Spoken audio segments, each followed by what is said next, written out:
आज हम लोग पढ़ेंगे प्रोटोटाइप मॉडल क्या होता है। बहुत ही सिंपल सा मॉडल है। प्रीवियस वीडियो में आपको वाटरफॉल मॉडल और स्पाइरल मॉडल का वीडियो आप लोग को मिल जाएगा। बहुत ही सिंपल तरीके से बताया हूँ, इसे भी आज बताने वाला हूँ बहुत ही सिंपल तरीके से। प्रोटोटाइप मॉडल नाम ही है आपका प्रोटोटाइप, मतलब इसका हिंदी मतलब क्या होता है, एक सैंपल। मतलब हमें कोई सॉफ्टवेयर बनाना है और सॉफ्टवेयर बनाने से पहले कोई बड़ा सा सॉफ्टवेयर बनाना है तो उससे पहले हम लोग एक छोटा सा प्रतिरूप, एक छोटा सा सैंपल बनाते हैं और यूज़र को दिखाते हैं कि देखो भाई वो सही है। यूज़र अगर बोलता है चलो हाँ सही है, ठीक है, उसके यूज़ के लिए है, तो फिर उसे आगे क्रिएट करते हैं। तो इसका कुछ फेज़ है। तो सबसे पहला जो फेज़ आता है रिक्वायरमेंट गैदरिंग एंड एनालिस्ट। यहाँ पे क्या करते हैं, कोई भी डेटा को कलेक्ट करते हैं। सपोज मुझे एक सॉफ्टवेयर बनाना है ग्रॉसरी, मतलब कि एक रेस्टोरेंट के लिए कोई सॉफ्टवेयर बनाना है, तो रेस्टोरेंट के सॉफ्टवेयर में क्या क्या आएगा, इनपुट आएगा, कस्टमर का नाम होना चाहिए, एड्रेस होना चाहिए, बिलिंग डेटा होना चाहिए, बिलिंग इन्फॉर्मेशन होनी चाहिए। तो कोई भी सॉफ्टवेयर बनाने से पहले उसकी इन्फॉर्मेशन को कलेक्ट किया जाता है यहाँ पे रिक्वायरमेंट गैदरिंग एंड एनालिस्ट में, ठीक है, और एनालाइज किया जाता है।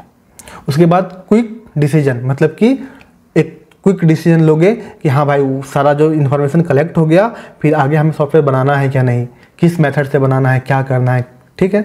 उसके बाद आता है बिल्ड ए प्रोटोटाइप। एक हम लोग छोटा सा सॉफ्टवेयर एक कॉपी बना के क्रिएट कर देते हैं, ठीक है, और उसे कस्टमर को दिखाते हैं। यूजर इवैल्यूएशन वहाँ कहाँ भेजते हैं, कस्टमर को देखते हैं, लो भाई चेक करो कि जो सॉफ्टवेयर आपने बोला था वो इसी टाइप से बनेगा, अच्छा है।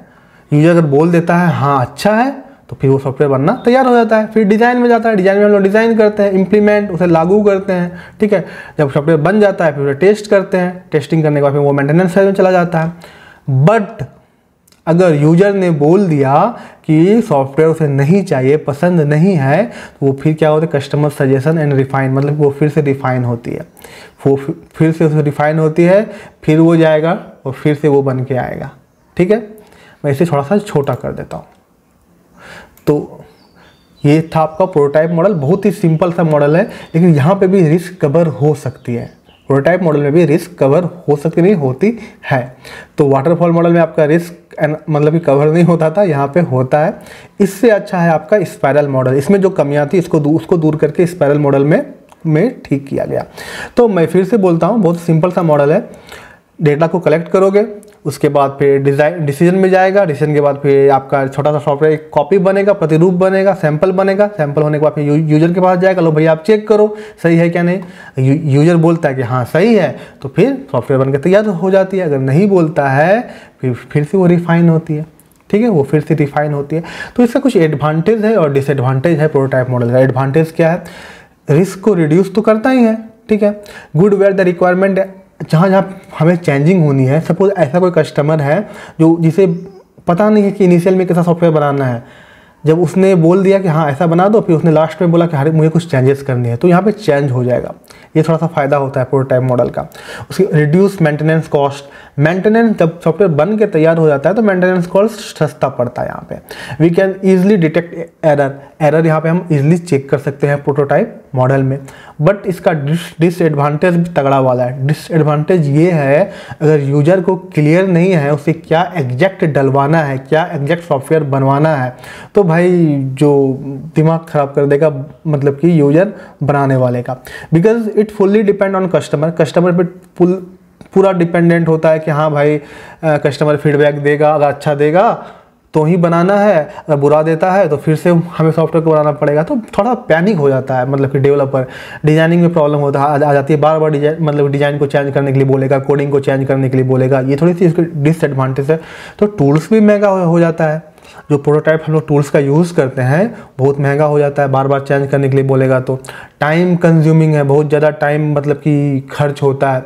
Difficult to know how long the project will last, ये जान पाना बहुत कठिन होता है प्रोजेक्ट कितना लंबा चलेगा। बिकॉज आपने सॉफ्टवेयर बना के दिया, कस्टमर बोले नहीं मुझे पसंद नहीं है, कस्टमर ने बोले मुझे पसंद नहीं है, तो मुझे तो फिर से बनाना पड़ेगा, ठीक है। तो कितना लंबा प्रोजेक्ट चलेगा ये भी बता पाना पॉसिबल नहीं है। अब कहाँ पे यूज होता है, कहाँ पे इसका यूज होता है। The prototype model should be used when the requirement of the product are not clearly understood या डिफाइंड। जब हमें ये पता ना हो कि हमारा फाइनल जो आउटपुट हो वो किस तरीके से आएगा, तो उस कंडीशन में इसका हम लोग यहाँ पे यूज़ कर सकते हैं।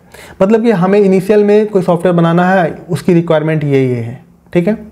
मतलब उसकी रिक्वायरमेंट कुछ सिंपल सा है, तो मैंने बोला कि चलो ये बना दो। फिर मुझे बाद में इसकी रिक्वायरमेंट चेंज करनी है कि बाद में मुझे समझ में नहीं आया कि मैंने क्या बना लिया क्या कर लिया, तो उस कंडीशन में इसका हम लोग यूज़ कर सकते हैं। ठीक है, मेनली प्रोटोटाइप का यूज़ हम लोग छोटे प्रोजेक्ट में ही करते हैं, बहुत लॉन्ग प्रोजेक्ट में, रनिंग प्रोजेक्ट में इसका यूज़ नहीं करते हैं, वहाँ पे स्पाइरल मॉडल का यूज़ करते हैं। तो बहुत ही सिंपल सा वीडियो है, वीडियो को पॉज करके आप इसे राइट कर सकते हो। ठीक है, और वाटरफॉल मॉडल और प्रोटोटाइप मॉडल को जाके देख लेना, बहुत ही सिंपल तरीके से बताया हूँ। इसे थोड़ा छोटा कर देता हूँ, आप इसे भी पॉज करके आप नोट कर सकते हो। बहुत सिंपल सा टॉपिक है, वीडियो को एक बार देखोगे तो आसानी से याद हो जाएगा। सब्सक्राइब आप लोग नहीं करते हो, देखते तो हो, सब्सक्राइब नहीं करते हो, शेयर नहीं करते हो, तो अगर आप सब्सक्राइब करोगे तो मुझे मोटिवेट मिलेगा न्यू वीडियो बनाने के लिए। तो जल्दी मिलता हूँ एक न्यू वीडियो के साथ, तब तक के लिए धन्यवाद, बाय।